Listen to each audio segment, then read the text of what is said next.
Black Beauty by Anna Sewell. Chapter 13. The Devil's Trademark. One day when John and I had been out on some business of our master's, and were returning gently on a long, straight road, at some distance we saw a boy trying to leap a pony over a gate. The pony would not take the leap, and the boy cut him with the whip, but he only turned off on one side. He whipped him again, but he only turned off on the other side.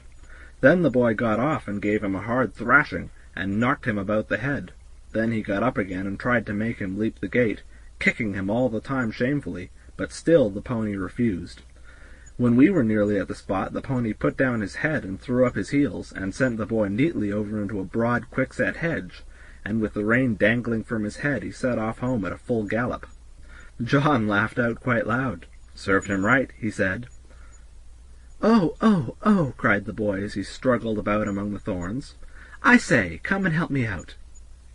"Thank ye," said John. "I think you're quite in the right place, and maybe a little scratching will teach you not to leap a pony over a gate that is too high for him."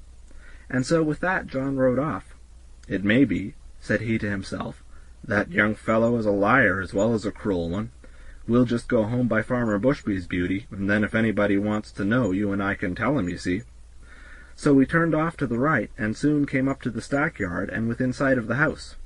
The farmer was hurrying out into the road, and his wife was standing at the gate, looking very frightened. "Have you seen my boy?" said Mr. Bushby as he came up. "He went out an hour ago on my black pony, and the creature has just come back without a rider." "I should think, sir," said John, "he had better be without a rider, unless he can be ridden properly." "What do you mean?" said the farmer. "Well, sir, I saw your son whipping and kicking and knocking that good little pony about shamefully because he would not leap a gate that was too high for him. Your pony behaved well, sir, and showed no vice. But at last he just threw up his heels and tipped the young gentleman into the thorn hedge. He wanted me to help him out, but I hope you will excuse me, sir, I did not feel inclined to do so. There's no bones broken, sir. He'll only get a few scratches.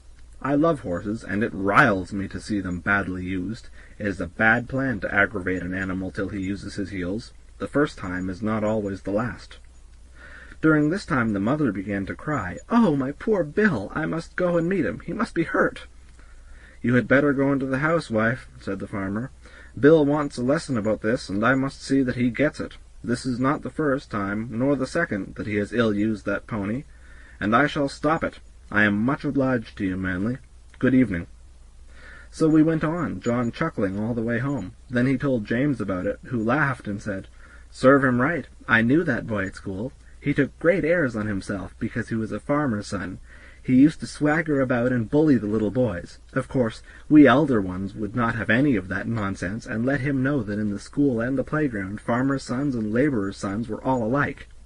I well remember one day, just before afternoon school, I found him at the large window catching flies and pulling off their wings. He did not see me, and I gave him a box on the ears that laid him sprawling on the floor.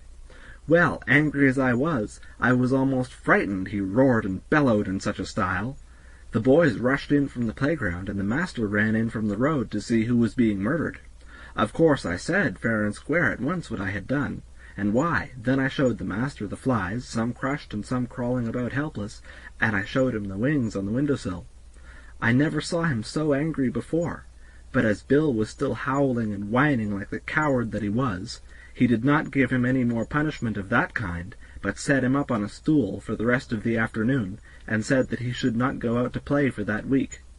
Then he talked to all the boys very seriously about cruelty, and said how hard-hearted and cowardly it was to hurt the weak and the helpless. But what stuck in my mind was this.